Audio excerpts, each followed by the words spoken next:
Bienvenue au point de presse de l'opération des Nations Unies en Côte d'Ivoire, l'ONUCI. Je salue les auditeurs d'ONUCI FM qui nous écoutent dans toutes les régions du pays, ainsi que nos lecteurs. Je vais à présent poursuivre le point de presse par les activités de la représentante spéciale du secrétaire général des Nations Unies pour la Côte d'Ivoire et chef de l'ONUCI, Mme Aïchatou Mindaoudou, qui était hier dans le camp de Little Oulebo, au Libéria, où vivent 8697 réfugiés ivoiriens.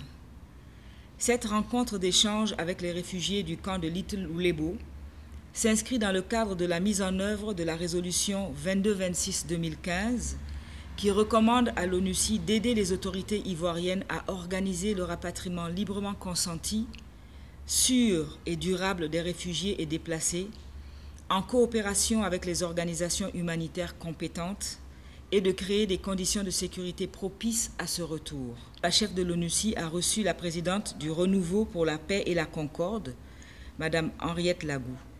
Il s'agissait de discuter des échéances électorales à venir.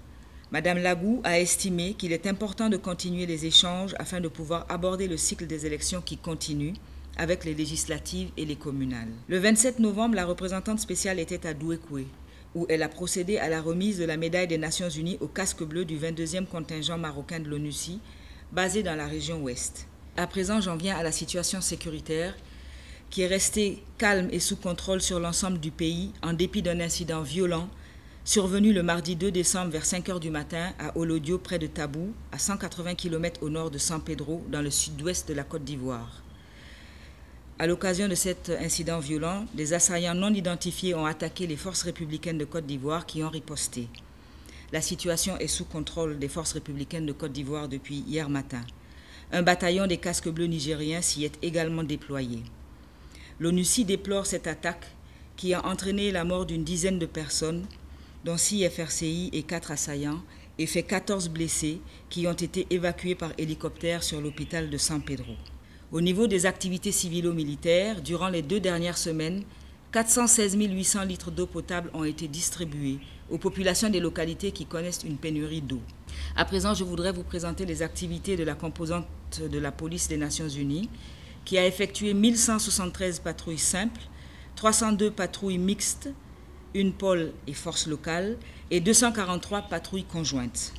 Je voudrais maintenant vous parler des activités des différentes composantes de l'ONUCI et je vais commencer par celle de la composante des affaires civiles qui, durant la période couverte, a organisé avec la contribution des autres composantes de la mission, du 18 au 19 novembre 2015, un dialogue intercommunautaire à Neko qui a regroupé environ 500 personnes dans le département de Lakota.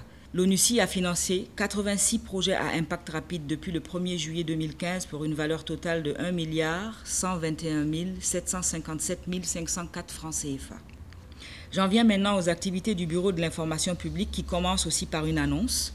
Le département de Oumé, dans la région administrative du Go, accueillera du 7 au 9 décembre 2015 la 41e édition des Journées des Nations Unies. Ces journées, organisées par le Bureau de l'information publique en partenariat avec le système des Nations Unies en Côte d'Ivoire, permettent de poursuivre la campagne de sensibilisation pour consolider la paix et la réconciliation nationale.